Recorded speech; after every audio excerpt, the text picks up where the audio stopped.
O ministro Edson Fachin, relator da Lava Jato no Supremo Tribunal Federal, homologou a delação premiada do ex-governador do Rio de Janeiro, Sérgio Cabral, que está preso desde novembro de 2016. A decisão foi assinada nesta quarta-feira. Após ter sido rejeitado pelo Ministério Público Federal do Rio de Janeiro, o acordo de Cabral foi fechado junto à Polícia Federal no fim do ano passado. O teor da colaboração permanece em sigilo, mas há, por exemplo, citação a juízes. Está prevista também a devolução de 380 milhões de reais pelo ex-governador, que comandou o Executivo Fluminense entre 2007 e 2014. Fachin homologou o acordo mesmo após parecer contrário da Procuradoria-Geral da República. Com a decisão, os depoimentos do ex-governador adquirem validade jurídica. Os anexos da colaboração premiada de Cabral seguem agora para o Ministério Público Federal, que deve analisar as linhas de investigação. Cabral acumula até o momento 13 condenações no âmbito da Lava Jato do Rio de Janeiro. Somadas, as penas superam os 280 anos. Ele responde ainda a mais de 30 processos criminais ligados a casos de corrupção durante o seu governo. As informações são da Agência Brasil. A taxa de juros da economia chegou ao menor patamar da história, 4,25%. O corte na Selic foi de 0,25 ponto percentual. Pelas redes sociais, o presidente Jair Bolsonaro lembrou que a economia do país está em plena recuperação, com queda no desemprego e inflação sob controle. 400 dias de governo. Em cerimônia no Palácio do Planalto, o presidente Jair Bolsonaro e ministros fizeram um balanço do período.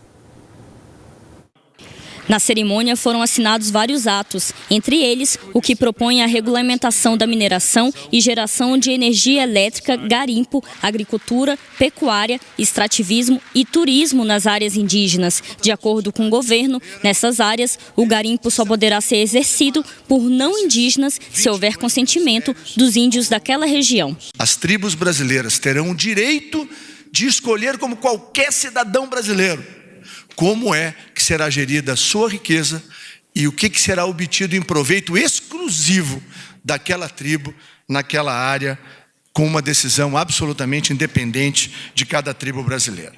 Outro texto prevê a extinção de 300 decretos para facilitar a legislação.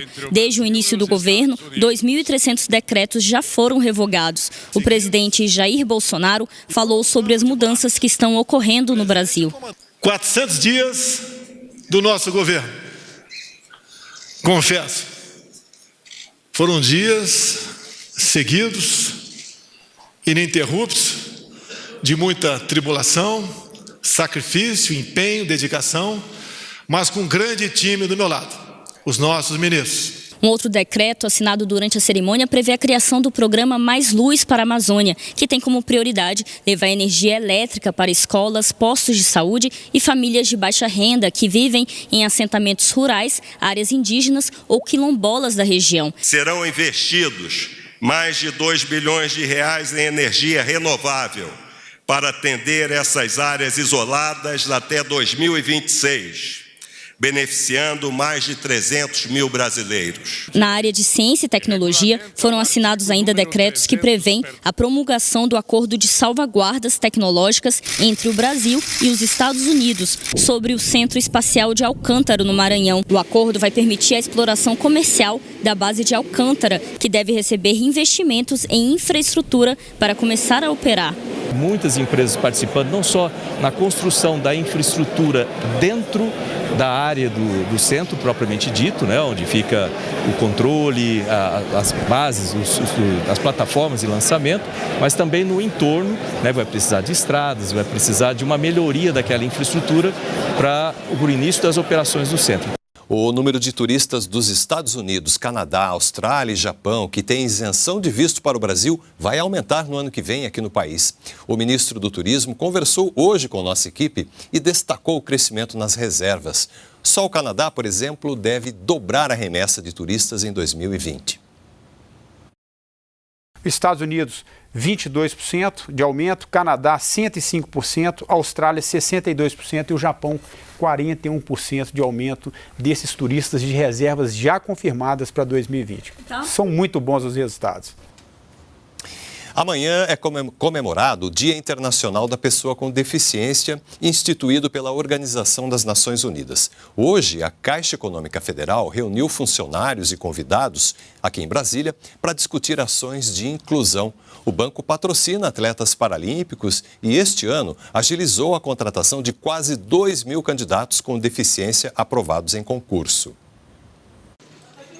As meninas campeãs mundiais da seleção feminina de futsal de surdos estavam presentes. A Caixa patrocina o esporte paralímpico desde 2004. A inclusão é uma das missões do banco, que é 100% público e está entre as maiores empresas do país. Inclusão que passa também pelo quadro de funcionários. O banco, que tem hoje cerca de 85 mil empregados, quer ter um percentual de 5% de pessoas com deficiência.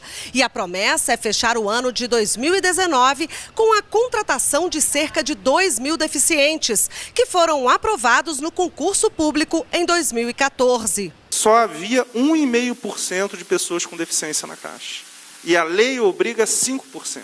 E nós contratamos, tivemos autorização do ministro da Economia exatamente para essa questão tão importante. A primeira-dama, Michele Bolsonaro, também participou da abertura do evento. Este governo tem um olhar especial para as pessoas com deficiência e vai continuar trabalhando incansavelmente para que todos os cidadãos brasileiros se sintam valorizados. O presidente Jair Bolsonaro destacou o trabalho realizado pela diretoria do banco. É um trabalho excepcional, obrigando bancos outros a seguir ou a seguirem o seu exemplo de administração, sob o risco de perder mais do que cliente, perder lucro.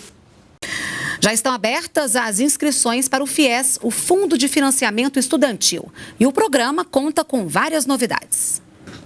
Danilo se formou em jornalismo em 2018 numa universidade particular de Brasília. Ele conta que só conseguiu realizar o sonho de cursar uma faculdade e ter experiência profissional porque teve acesso ao FIES, o Fundo de Financiamento Estudantil. Eu não tinha todo mês que me preocupar em arcar com a mensalidade de faculdade, que é alta, né? O FIES então me deu essa segurança de poder fazer meus estágios, poder me profissionalizar melhor na área e também fazer a graduação junto. Eu acho que isso para mim foi muito importante para chegar no patamar que eu estou hoje. O FIES é um programa que financia cursos superiores em faculdades particulares para quem não tem condições de pagar. Depois de quase 20 anos, o FIES foi repaginado e permite agora amplo acesso aos estudantes. Para este ano, a oferta é de 100.000 vagas. O programa é dividido em duas modalidades. A oferta de vagas com juros zero vale para estudantes com renda per capita mensal familiar de até 3 salários mínimos. É preciso ter feito o Enem e obtido pelo menos 450 pontos sem zerar a redação. Já a segunda modalidade, chamada PFIES, é direcionada a quem tem renda per capita mensal familiar de até 5 salários mínimos. Nesse caso, os recursos são de bancos privados ou fundos constitucionais. Também é preciso ter nota mínima de 450 pontos no Enem e não ter zerado a redação. Tanto no FIES, juro zero, quanto no PFIES, o estudante só começa a pagar a dívida depois de formado. Nós vamos cobrar dele um percentual da renda, que varia de 8% a 12%. Né? Se ele não tiver emprego, ele vai continuar pagando uma parcela mínima, que é o que ele pagava quando ele estudava. Né? E quando ele tiver emprego, ele retoma esse pagamento das mensalidades. Então a tendência é que ele não se torne mais inadimplente. Você pode se estabelecer no mercado de trabalho para depois começar a pagar a faculdade. As inscrições vão até o dia 12 de fevereiro pelo site fies.mec.gov.br. Cidades do Rio Grande do Sul e do Amazonas vão receber mais de R$500 mil do Ministério do Desenvolvimento Regional para recuperar estragos causados por chuvas e vendavais. A maior parte do recurso vai para o município gaúcho de Santana do Livramento para recuperar o sistema de drenagem e reestabelecer a circulação de veículos em ruas que foram danificadas pelas fortes chuvas.